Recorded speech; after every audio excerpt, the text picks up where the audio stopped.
Alright, so my name is Marie and I am the Climate Change Adaptation Advisor at Nelson City Council. This is the fourth talk we're having on adaptation, and so we will dive straight into it with James's topic. But if you want to watch the talks that have been done previously, that really gives you a lot of context about how what is adaptation, why do we need to adapt, and what is Council doing about it. The recordings can be sent to you or made available. Lucy, yeah. Will it be on the Council website at some point? On the YouTube channel. On the YouTube channel, excellent. So you can go back and watch those videos. And so I will introduce James.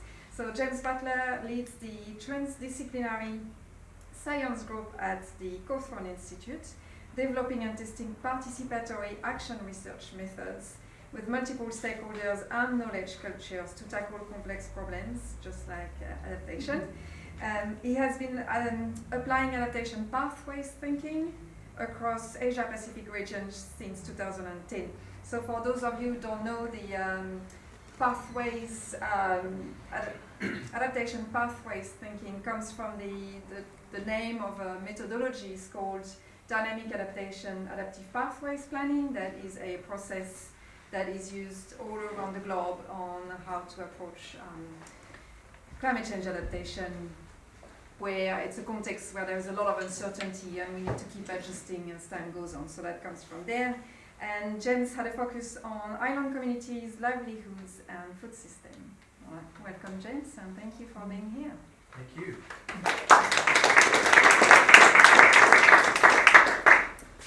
Good morning, everyone. I'm James, as Marie kindly introduced.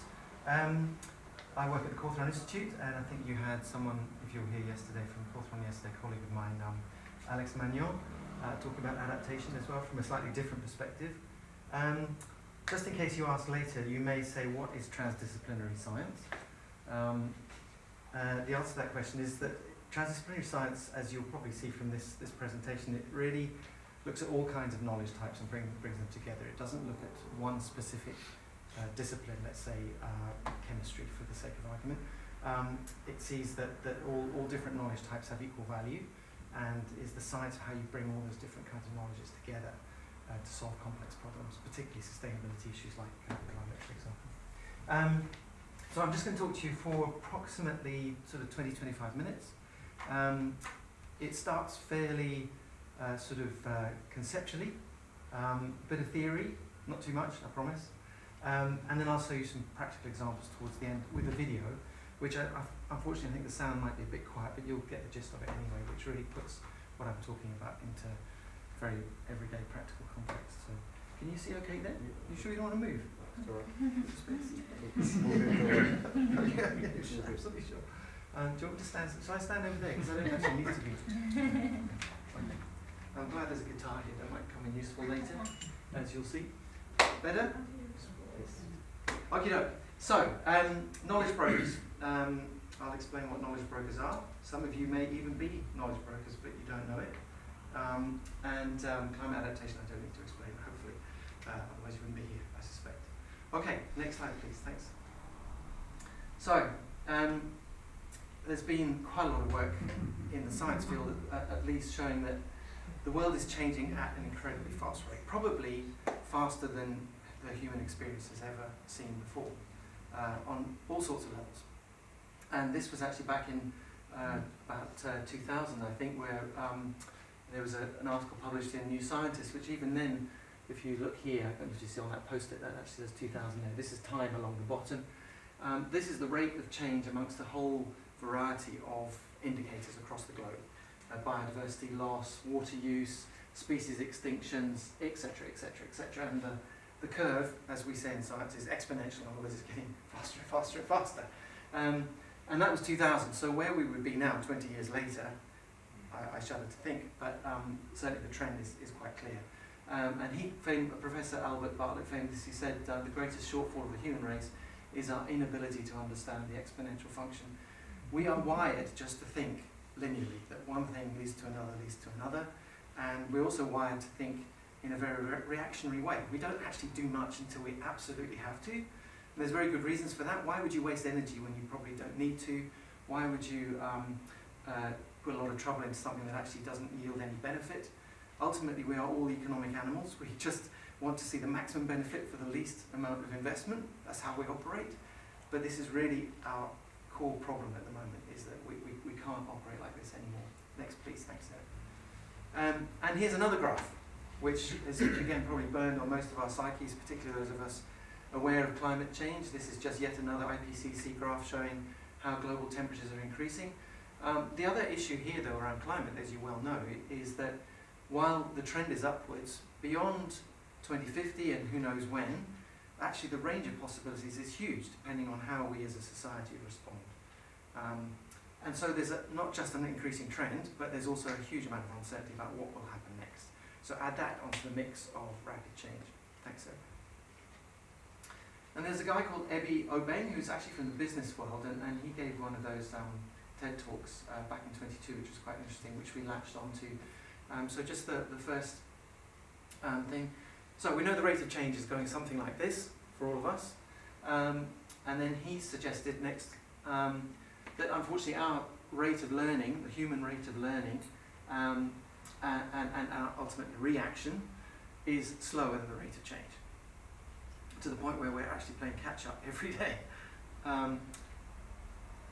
So he suggested, from a business perspective this was, that we need to learn faster and we need to adapt proactively. In other words, we need to sort of conquer that inner inability to be proactive rather than reactive. And we actually need to, and this is, you've heard the term, be ahead of the curve. Literally, we do need to be ahead of that curve of change. And so the question is, how do we do that? And of course, a lot of scientists, a lot of my colleagues would say, it's okay, we just need more data. We'll model it, and it'll be fine, okay? We'll go count more stuff, we'll give you 16 extra decimal points of accuracy, it'll be fine. But even back in 1994, the famous conservationist to North, E.O. Wilson, said, we are drowning information and starving for wisdom. And here we are on our phones, self-included, what? Hours on end every day, right? How much time do we stop to think? How much time do we stop to actually contemplate? And I was thinking, I went fishing the other day, thankfully, next to my wife who's sitting over there, and it was the first time I actually managed to sit down and stop thinking about information and instead reflect and contemplate, and a few pennies dropped, and stuff that I should have thought about months ago suddenly just crystallized. I thought, oh yeah, that's it. We are drowning in information. So maybe that's also part of the problem. How do we manage the way that we manage information too? So, I want to make a distinction now between information and knowledge. So if you look at the Oxford Dictionary, knowledge is actually as defined, not the same as information. There's a similarity, there's overlap of course, but they say that knowledge is facts, information and skills acquired, and I've put this in bold, through experience or education. The theoretical or practical understanding of a subject. The second definition, awareness or familiarity gained by experience. So the point is that information alone is not knowledge. It's the application of information, how you use information, that becomes knowledge. So there is a difference. And in our world, in the science world, everyone just talks about knowledge in a very loose way. In fact, all we're doing is providing information. We do very little knowledge, I have to say. This has been known for a long time. John Keats, back in whatever it was, 18-something, said nothing ever becomes real till it is experienced. So we know this. We just seem to have forgotten it. So, a little bit of theory. So there is a process of how you turn information into knowledge. And this was, I think, a social psychologist called Diemers in 1999, who theorized as to how information becomes knowledge. To actually become knowledge, information needs to be comprehended, it needs to be in the right context, and it needs to be valued, and then it can become knowledge. So that was one theoretical approach. Another from David Cash, a bit more recently, from a different perspective, he said that to become knowledge, information needs to be legitimate, needs to be credible, believable. In the world of Trump, how on earth do we do that? And salient, in other words, equally sort of valuable at a certain point in time. He also said that the person delivering the information needs to be legitimate, credible, and salient. And that's critical. So it's not just about the stuff, it's about the way it's delivered as well. So that's something to think about. And hopefully me standing in front of you now, I'm ticking these boxes. There's no guarantee, but I try. Okay. So what is a knowledge broker in all of this?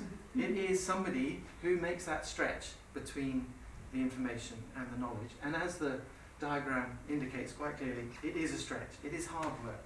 It is a job. It is a vocation, actually. So there's various definitions. In this case, probably the simplest one for us is someone who acts as a bridge between information, the learner, and the new knowledge. So it's like an intermediary. So someone who facilitates, someone who enables, someone who teaches, and can actually turn that information into knowledge by being salient, credible, etc., etc. So knowledge brokering is quite an established job, actually, in several fields, in education especially, and also in the health system. And you will see jobs advertised for knowledge brokers in those fields, in hospitals, in schools even, in ministries, where people are employed to come and act as brokers between the information and turning that into knowledge. In the environmental field or the climate field, doesn't exist. I think in CSIRO, which is the National Government Research Agency in Australia, where I used to work before I came here, they were just beginning to advertise for knowledge brokers when I left. So there were 2 formal knowledge broker positions there, which have now been filled in an organisation of 3,000 people. So it's coming, but it's not there yet. And in an everyday sense, like us here, we don't really think about it very much. We don't talk about it very much. And there are probably no roles in your fields. I don't know, in the council maybe, but maybe that's what you are. But it is something formal, which I think in other fields could be translated more clearly into our field of particularly climate change. So this is from the education field. Phipps and Morton back in 2013, they tried to define what it means to be a knowledge broker with this cartoon of a sort of a combination of characteristics based on what I was just saying about the fact that it's a very hard thing to do. They said with a Kleenex here, you need to be a counsellor. With the wings on your head, like Mercury, you need to be nimble, able to flitter and flutter between things and issues. You need to be creative, like an artist, hence Picasso. You need to be enthusiastic, like a cheerleader. You need to be able to generate energy and motivation and action. You need to be courageous, like a tightrope walker, because you have to take risks. You have to operate in that awkward space. You have to be tireless and committed, like an athlete. And you have to have tact and negotiation and be balanced, because different knowledge and different information comes with different values, different politics, which I'll talk about in a minute. So that was there from established years and years of working in the education field, what it feels like to be a knowledge broker. Even the World Bank, dare I say, is talking about knowledge brokering, okay, which is something to think about. But they see knowledge brokers as being essential in institutions, as being these orange people who basically connect and link from an individual and group level up to an institutional level, and then through more the system or the society. So these are, from their perspective, these are key people that link and transfer information and knowledge, create knowledge, and then create change in an organisational setting. Okay, another little bit of theory. This is another way to look at it. Again, this is from the education field, where that sort of range of the brokering skills and needs has been put onto a spectrum. So let me just explain this. Apologies for a second. At this end of the spectrum, we have sort of information. So this is the linear dissemination of knowledge from producer to user. Just literally, here's a report. There you go, Marie. On you go. Right through to the right-hand end here, which is much more about the systems and changing systems. And this is about co-producing knowledge, social learning. That's where we all learn together rather than as individuals, and therefore innovating for serious systemic change. So that's the spectrum that they were working along, and they showed these sort of eggs as to what the different kinds of brokering look like along that spectrum. So on the left-hand end here, with the informational end, they talked about information intermediaries or infomediaries, and these are people that simply enable access to information from multiple sources, and very often actually in the health and the education realms, this is what people mostly do. Someone comes to a knowledge broker and says, I need to know why children, I don't know, are rebelling at the age of 9 or whatever, and that knowledge broker will go and find the information and bring it back and hand it over to whoever asked the question. So that's the sort of intermediary model.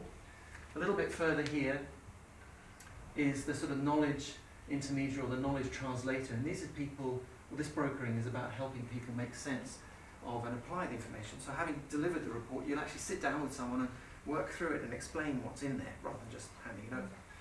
Further out to the right here, this is the real sort of knowledge brokering aspect here, which is improving knowledge use in decision making, fostering the co-production of knowledge. So actually going a bit of a step further and actually getting involved, getting your hands dirty and getting involved in decision making as to how that information is used and turned into knowledge.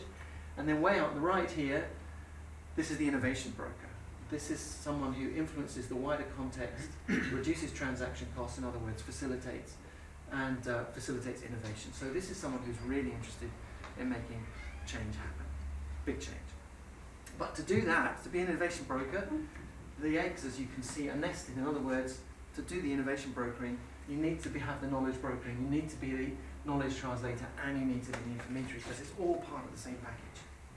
So that's the way they saw it, as the sort of the range of knowledge brokering that you can have. Next, please, Sarah. So in the work that we've been doing in the Pacific especially, we've been looking at climate adaptation decision making, how decisions are made, who makes decisions, and what kind of knowledge brokering then fits those different kinds of decisions. And you'll see we've used a very similar sort of egg-shaped diagram to show this, where the kinds of decisions that we're making about adaptation range from very clear decisions just using technical information, I don't know, moving a road perhaps, to more complicated ones where you maybe need more sources of knowledge, more information, more stakeholders involved, right out to complex ones where you need multiple sorts of knowledge, multiple stakeholders involved. So an example of sort of clear decision making using technical information might be a farmer with some crops. He's got a weather forecast that next season is going to be dry, so he has to think about changing his crops. He makes the decision on his own. Maybe there's an agricultural extension officer or something who helps him, but basically he just needs the technical information to know how to change his crop from A to B. Pretty simple, few stakeholders involved, and just technical information.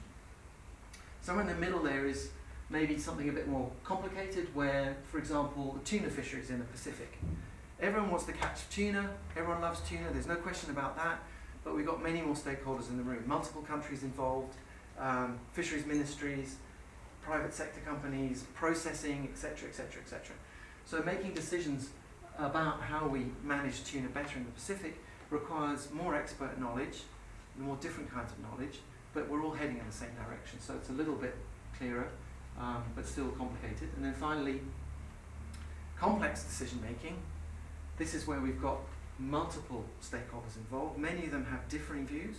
Many of their knowledge types are actually opposing each other. There's a potentially conflict. And so how you bring those people together to make those decisions, and all the multiple kinds of knowledge that you're dealing with, local knowledge, traditional knowledge, business knowledge, legal knowledge, and so on, that's a really complex decision-making arena. So what we did then is superimposed that decision-making sort of typology against the kinds of knowledge brokering that you need for that. So in other words, to support the clear decision-making, you probably just need to be an intermediary as a knowledge broker. You just bring the knowledge that the farmer needs as the extension officer or whatever. But as you get out here into the complex decision making, that's where we need the innovation brokers.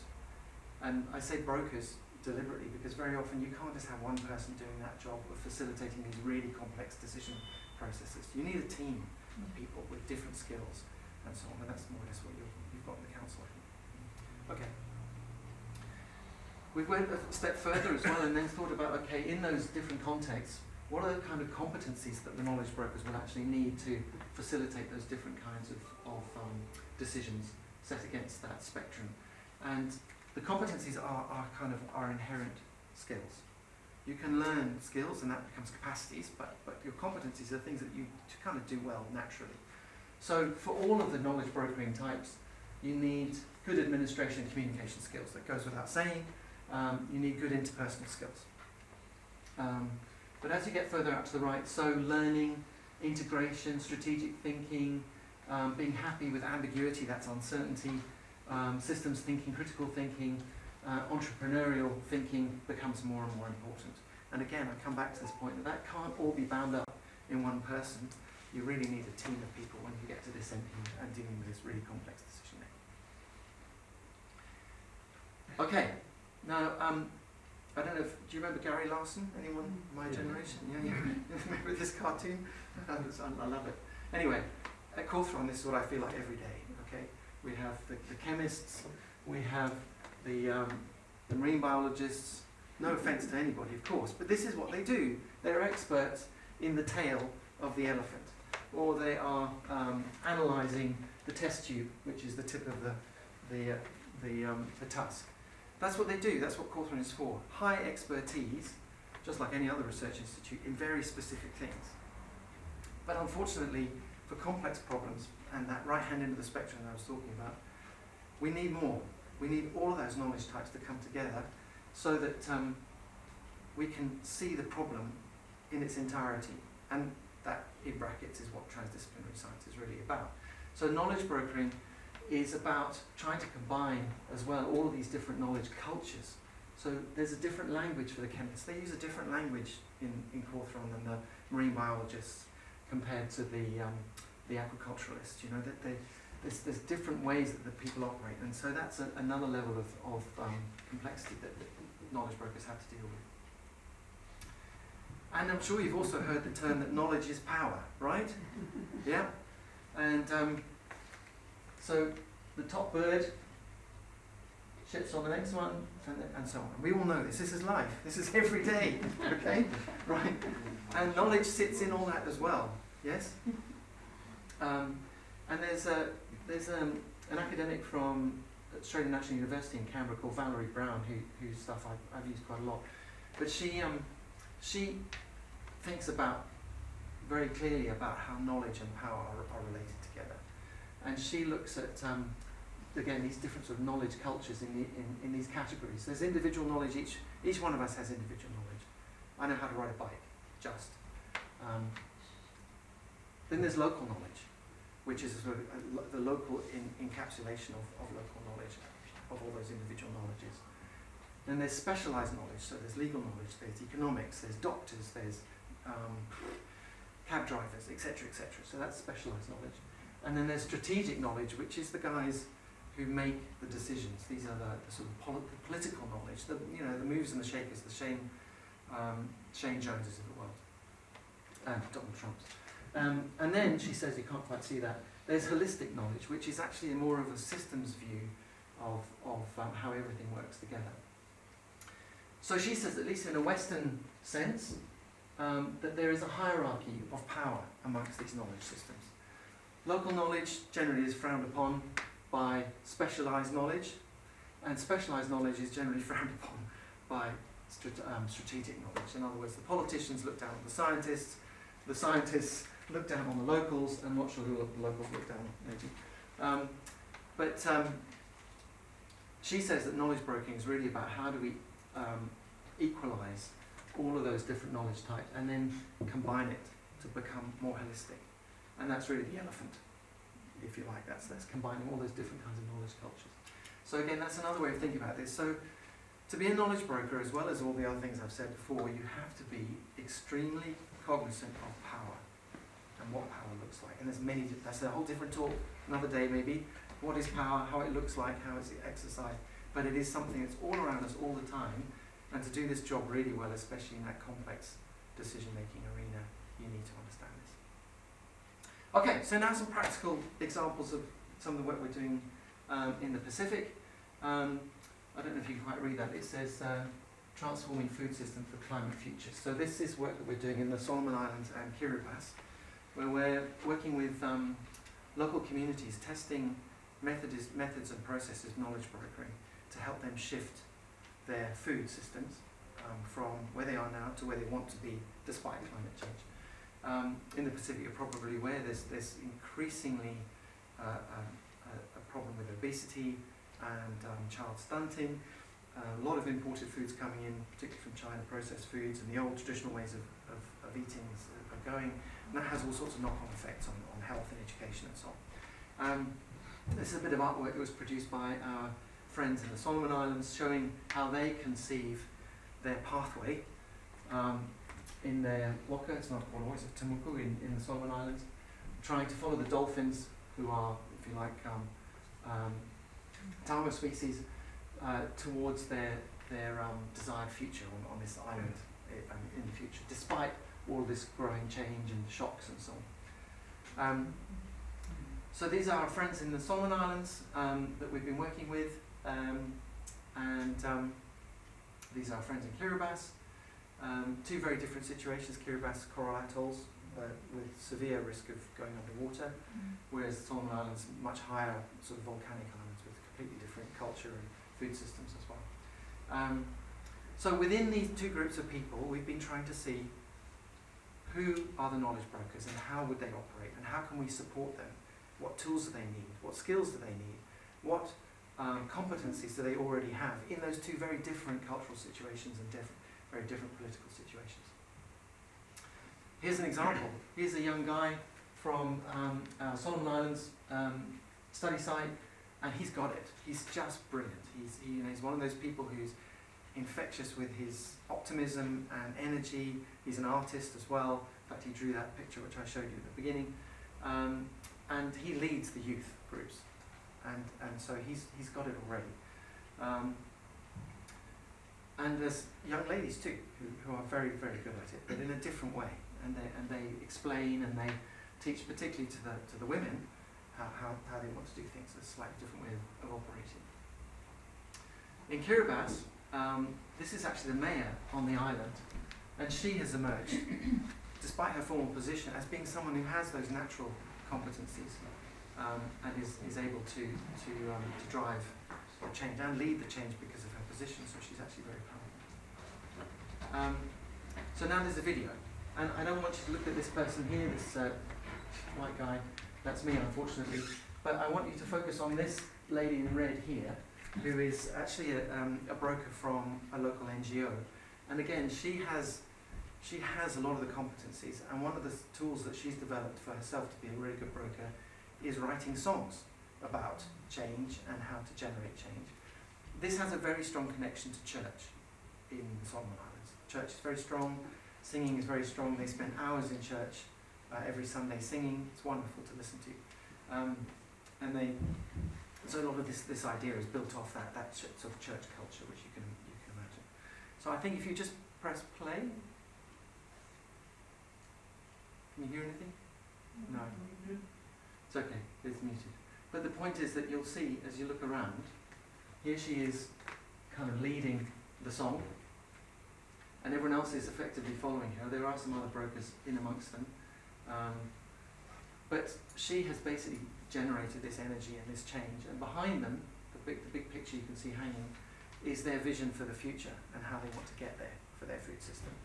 So she and the others are all generating as a team, effectively, this change. And in the two and a half years we've been there, the change has been astonishing, actually, already in what's being achieved. You can just press the next one and we'll get rid of that. Maybe you can't. You have to wait. Here we go. So I just wanted to finish with that, to be able to show you in silence, maybe. It doesn't matter, the music doesn't matter too much, but you get the feeling of what knowledge brokering can look like, at least in the Pacific, on a very local level, and how it reflects and is playing out through different people, through their personalities, as well as their jobs, but personalities first. So my question for you really is, what do you think knowledge brokering looks like, particularly in the climate adaptation space and trying to get action to happen in our context here within Nelson, within Aotearoa, New Zealand? Probably completely different. We're doing some work here with iwi as well, and on a similar vein, to see what happens there. But I think culture inevitably has a huge influence on how this plays out. So my question to Marie and the team maybe is, what do you think? How would you generate knowledge brokers through your work as well? Maybe I can chip in here and make the connection with what we are doing at Council right now. So we, in the process, in the adaptation program, we are just finishing the regional climate change risk assessment and moving on to the next phase, which will be about this, selecting an area in Nelson where there is an urgent need to adapt, and engaging with the community and trying to set up this context and see, finding the knowledge brokers and together really trying to do this exercise and see how we can bridge, transform information into knowledge and create that intentional future, like a more intentional design of the community we wish to see evolve as change occurs, because adaptation will never end. Climate will change for thousands of years, so it will be an ongoing process. And how can we establish those connections and those skills that can then be passed on to different people and do this work? So I might just say, for people who are interested and would maybe like to be knowledge brokers when we move on to that phase, there is a free course online on the CSIRO website, Knowledge Brokering. So it's free, it's about like 15 modules. It's Jens's voice on those, and and it's really wonderful to learn about these things, and on a daily basis we can contribute with our neighbors and families and learn the skills. Question? Yeah. Yes, questions? So I thought it was very interesting when we go through the kind of academic way that information can be turned into knowledge. But then when you actually showed the examples, really what you showed artists, you showed, visual artists or singers or community leaders in that way. I've heard the statistic that 5% of people can turn information and actually incorporate it and act upon it.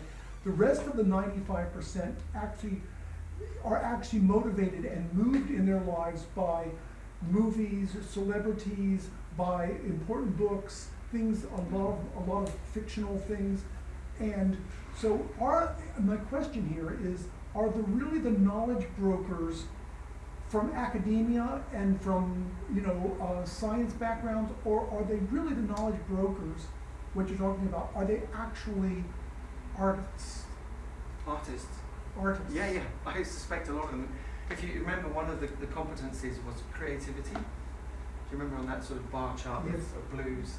Yes, so artistry is part of it, and if you remember from the weird cartoon figure as well, artistry or creativity anyways, is a big part of it. And I think you're right, it's very hard to be prescriptive about any of this. For particular audiences or particular people, you need to figure out, if you're the broker, what the skills are that you think will switch them on. And you're right, I mean, in some cases, if it's kids under 25, then presumably it's something to do with the phone. And you have to pander to that, you can't go against that. So if whatever creativity it is that's required to create that change, yes, do it. Yeah, absolutely. And something you actually identified as well in the mix is that storytelling. Storytelling will be the cornerstone of this, because at the end of the day, knowledge is stringing together, articulating bits and pieces of information into something that makes some form of sense. So storytelling will be a big. Thanks very much, very interesting. I'd like to have a chat with you over a coffee sometime, and that's another story. I was interested, you've told us quite a lot about the qualities of the person or what makes up a knowledge broker. But I'd like to understand a bit more about how they apply that. So for example, the woman who was singing, you said it's amazing what she's achieved in a couple of years. Can you outline that sort of process? Who she was working with, what she did? I'd be really interested. Yes, well, that's probably another talk, but there's the tools and the processes that we have helped her develop, and others like her, in our learning tools. They're basically exercises, written exercises, art as well, to try and generate that change of thinking within the community and generate that motivation and collective action. So yes, there's a whole suite of things we've been doing, which she has led and helped design. And because it's research, we're testing a few different things as well. So some things haven't worked as well as others. And likewise, for some people, as you've just said, certain things or tools or exercises work better than others as well, depending on who they are, whether they're youth or whether they're the elders. So yes, there's a whole realm of practical exercises which she has been running, which I could show you another day. As briefly as examples, we've done scenario planning, so drawing pictures about the future, very simple exercise to do, but drawing, coming back to you again, is a very powerful thing to do, not just to look at, but to actually do yourself. It sounds childish, but actually it's very, very powerful because it brings everyone onto one level, you know? It's not as if you have to be a better writer or have better English than someone else. Anybody can draw, and everyone can draw together as well. So that's one tool we've been using.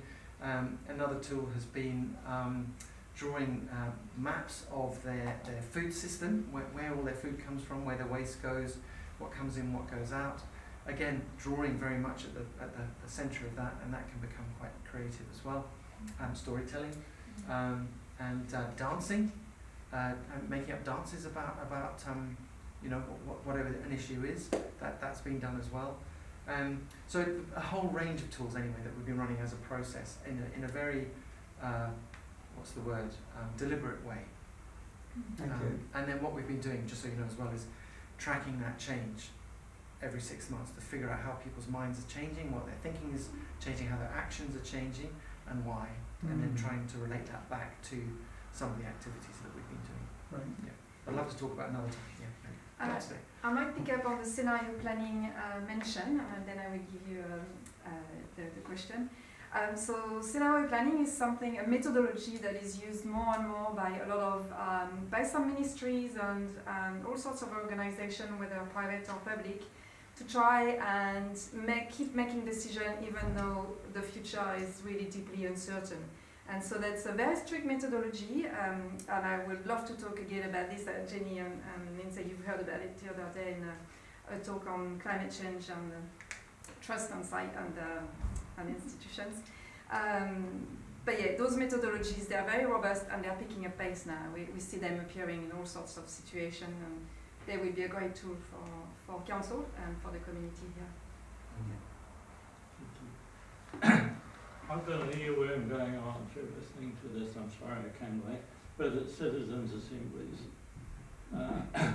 to get a group of people with no conflict of interest, randomly chosen, hearing the evidence, without more or less whatever, but you get around corruption and conflicts of interest and stuff like that, but they have to have power. You know, like in Ireland, they've done astonishing things that no one would believe.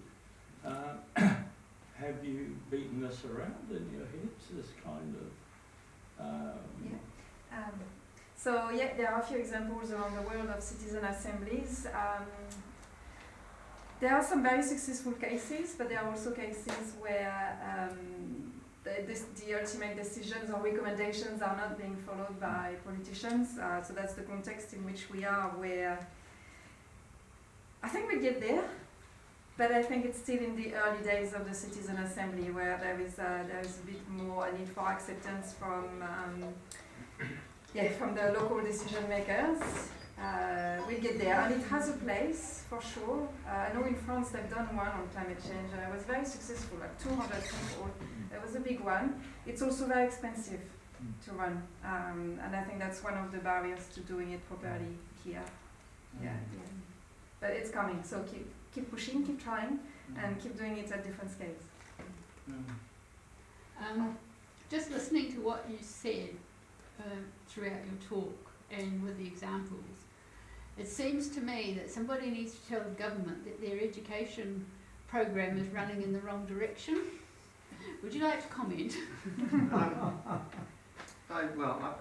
a way, I defer to my wife, who is a teacher, but we've had this conversation many, many times. And I mean, even locally, if I can speak on her behalf, she's tried very hard to get local schools, when they've been doing their science competitions, to think much more holistically about science rather than I'm going to do a biological project on a crayfish because that's what my science teacher wants me to do.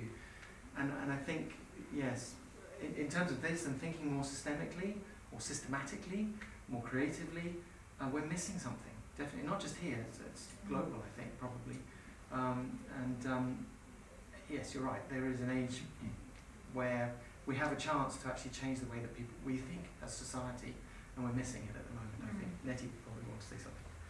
Well, it was just to try and articulate a couple of things related to that as well, is that a key aspect of a knowledge broker is drawing out knowledge information from people who often think they have nothing to offer. So the examples that Jem showed there are people who, through processes like art and dance, you actually end up hearing from individuals who in any other context would think, oh, I can't contribute, there's something I have to offer. So there's that aspect of knowledge brokering, which is someone who naturally is so interested in everybody that everybody then reciprocates and gives information back. So you create that sharing, for one item. That's not quite the right word.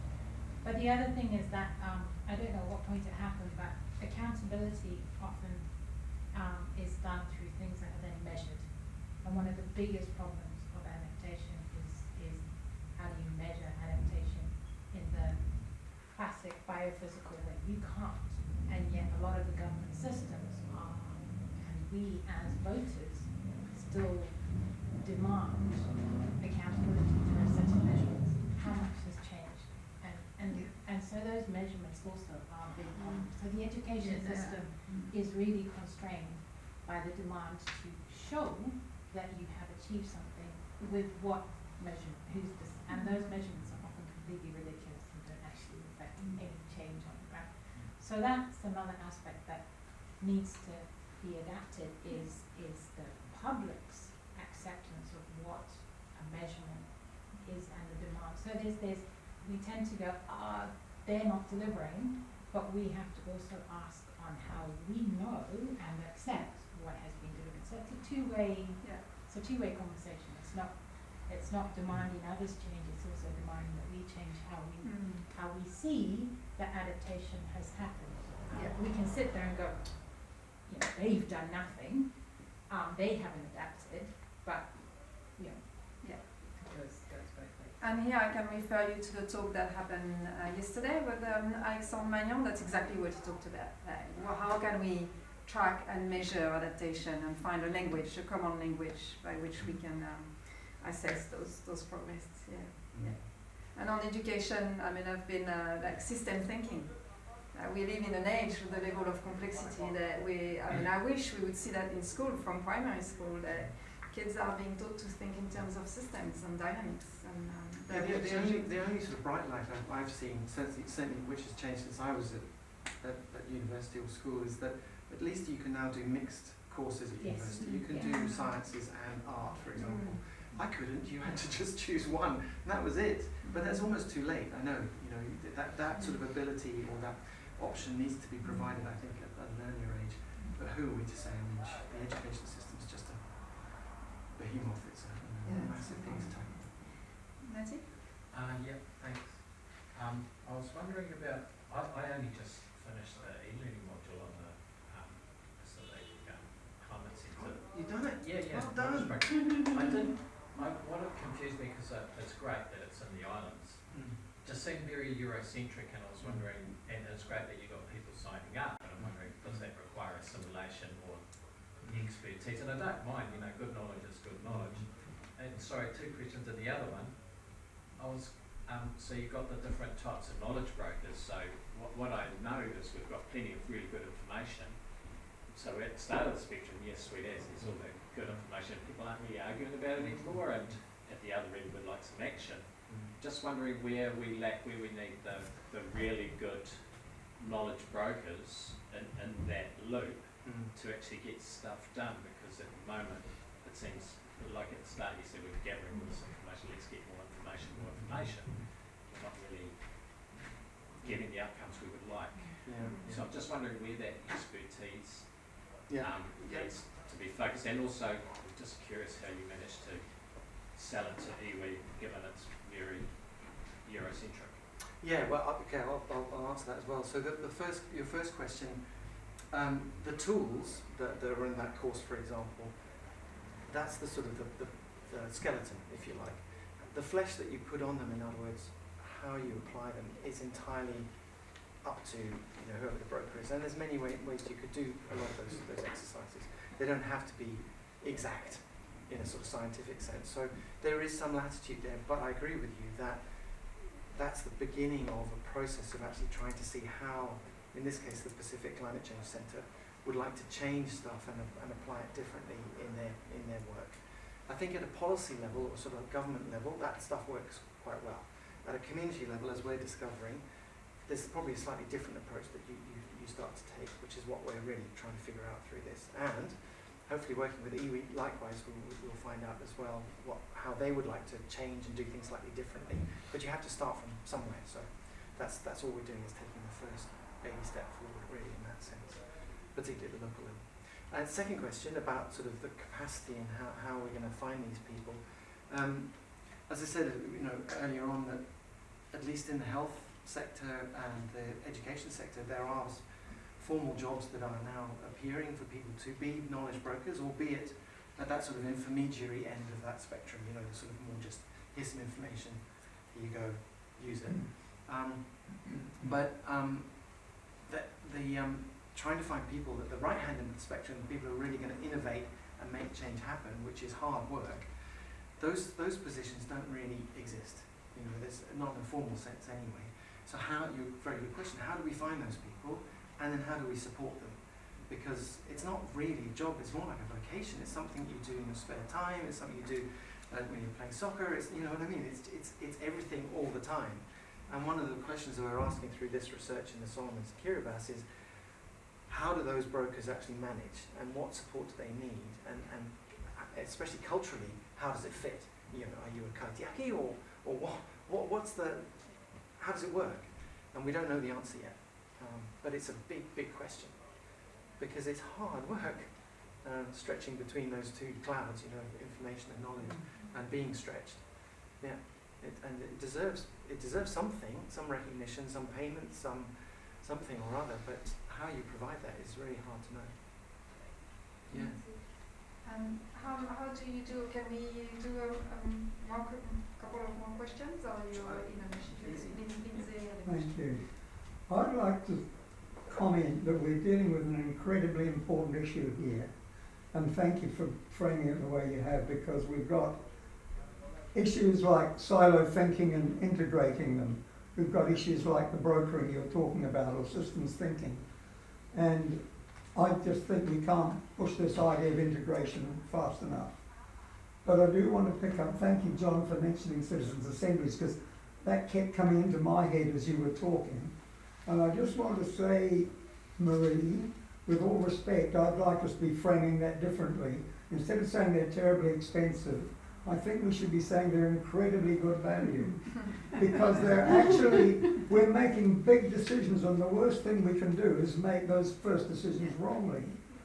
And you look at the Plan Change 29 in Nelson, what a catastrophe it was in terms of public engagement, and I don't know how much money went. So I want to put out there that they do cost a bit of money, but that's money very well spent. Yeah, sorry, you're right. It is. What I was trying to say is that citizen assembly is a big cultural shift, and it's emerging. It's there. It's growing, but we are not yet ready at a larger scale. But that's why I was saying keep pushing, because cultural shift needs some momentum behind. We get there. It's like the deliberative practices. It's something that we need to relearn. Really, we forgot those practices, I think, over the centuries, but there will be more than needed going forward. Thank you. We've got to Josh, and then JP, and then Jace. Cheers.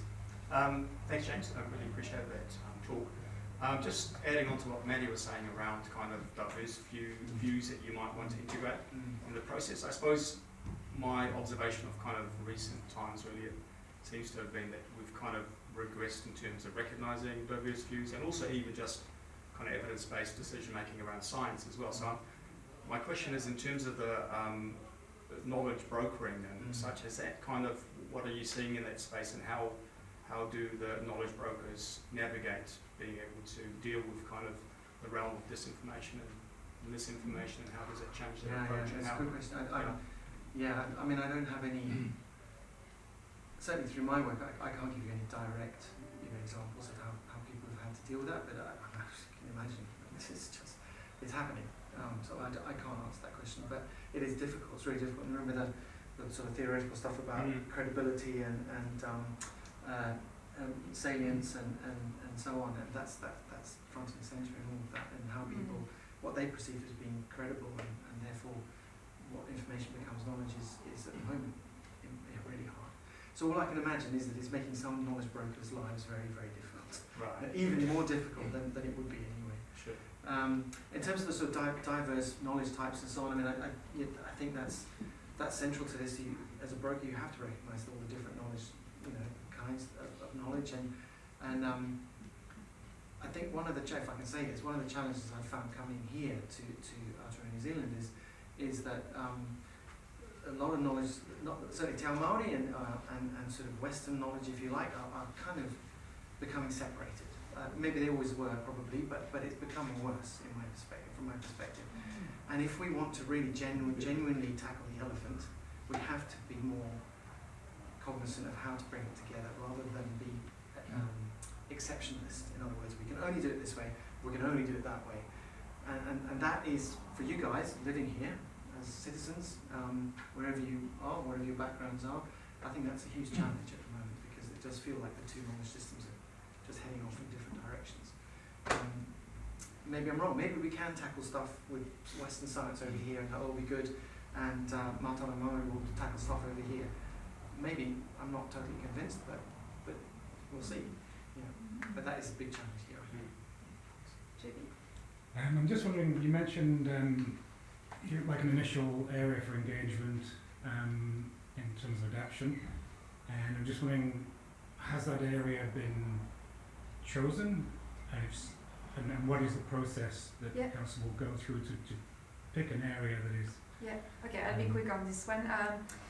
So the process is happening now, where we have a whole lot of criteria across different categories, risks and vulnerabilities and opportunities, to kind of rate places that we know are most at risk, so the coastal places mainly.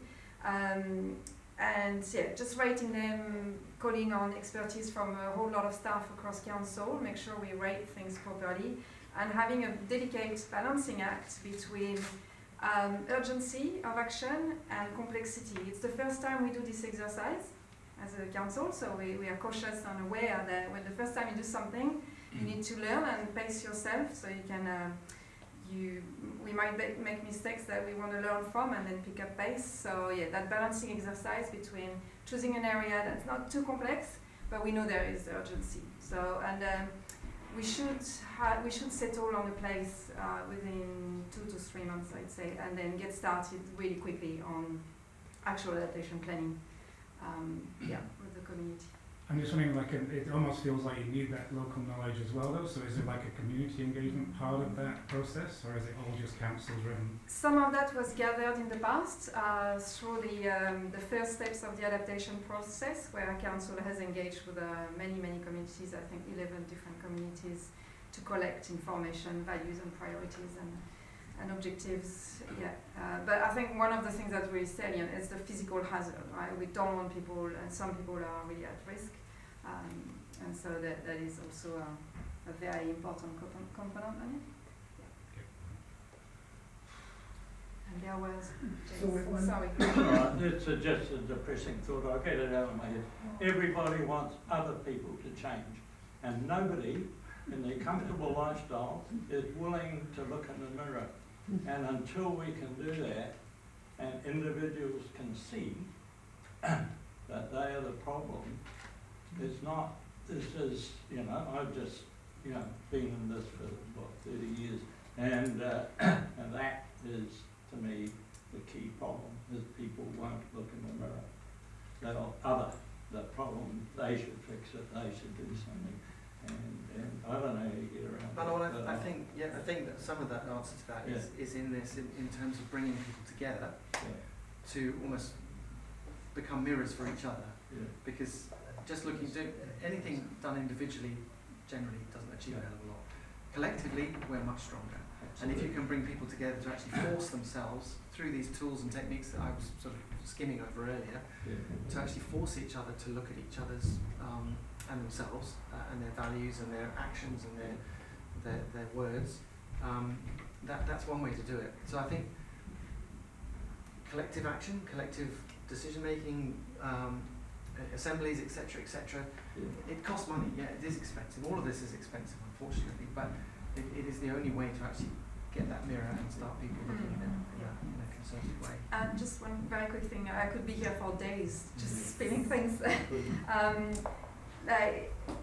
This is things that are expensive. We need to get started with those very soon and to kind of agree as often as we can to do those things, because the more events will happen, the more it will drain our resources. The 22 event, $77 million. If it happens too often, we won't have enough money to do things properly. So this is one of the things we need to get on. Yes, sorry, last one. So I'm the last one. I want to first of all thank Lucy and Marie for excellent facilitation. Thank you to our guest speaker. I think that should be acknowledged from the audience. And maybe my one last question is about your first slide. So maybe the most impactful slide of the whole thing for me was to see the exponential function and your assertion that we don't really think in exponential ways. But along with all of those lines, of course, we're seeing this now, the change of pace, therefore the change of adaptation, becomes ever increasing, and that may be up to a fever pitch, which I think we're seeing with technology. So the question, and I think is really a central question, is really are we capable of keeping up with the pace of both change that is happening to us, but the technological change that we are creating? Are we actually capable as a species to keep up with this now crescendo of exponential function? Good question. Although, can I just put in a little bit as a knowledge breaker? Is that exponential curve actually applies to creating change as well. So to create change, you don't go straight there. It's usually exponential. So in terms of what has been done in the Pacific and other places, and I have a bit of experience in Africa, is you have to take a deep breath and get through that really slow initial part of an exponential curve. Because you don't get the exponential bit unless you do that first bit. An exponential curve exists because you have that first bit that then turns into exponential. Now that can be a bad thing, but it can also be for things that are good. So what worries me is that there is also an impatience in us that we want the adaptation to happen tomorrow. But the council needs to be courageous and accept that there will be discord to start with, but that's not a bad thing. The other thing is that you need to just do the talking and more talking and more talking, even if it appears to waste money, even if it appears to waste time because you are on that. And then you get the exponential buy-in, and that is what has happened with the work that James has demonstrated here, is that it's taken that initial time and now it is taking off. But if you don't commit to that initial time and get impatient and change, you will never get to the exponential change rate. So the exponential curve is important in that respect as well. I think it's a great way to finish this on a positive note. Yes, we are on an exponential curve, and adaptation feels like it's starting really slowly. But I have no doubt that as we keep working, we can pick up pace. But you can't keep going back to yet another curve. You've sometimes got to stick with something for long enough to know whether you've actually, as opposed to going, oh, that didn't work, let's start again. Oh, that didn't, let's start again, shall we? And councils all over the world are under pressure to keep starting again because they've only, and education and schools. It didn't work in 3 years. How can you know if something's working in 3 years? It's going to take 10 years to make you know that it's going to work. So you have to push back against that. It's going to happen tomorrow. Sorry, this is a bit of an education bugbear for me, is that we keep being told to change how we teach when we've hardly even tried the first way of teaching. We're told, no, do it differently, change it. It's good we've got counsellors in the room. I'm sure you will be able to support that. Anyway, so Thank you. just to say thank you from me for coming and giving your time. And I think you're probably all knowledge brokers in your own way, you know. You're all finding your own way to how to do it. There's no right or wrong, you know. If you've got those general principles in your mind, whichever background you come from, whatever your profession, it's something that you can do, and as Nettie said, become part of the exponential curve in your own way. Unfortunately, it does feel often like you're preaching to the converted, you know. That's why you're here. It's those people who aren't in the room that we need to think about and how we engage with them. That's your challenge. Yeah. Thank you, James. Thank you. Thank you.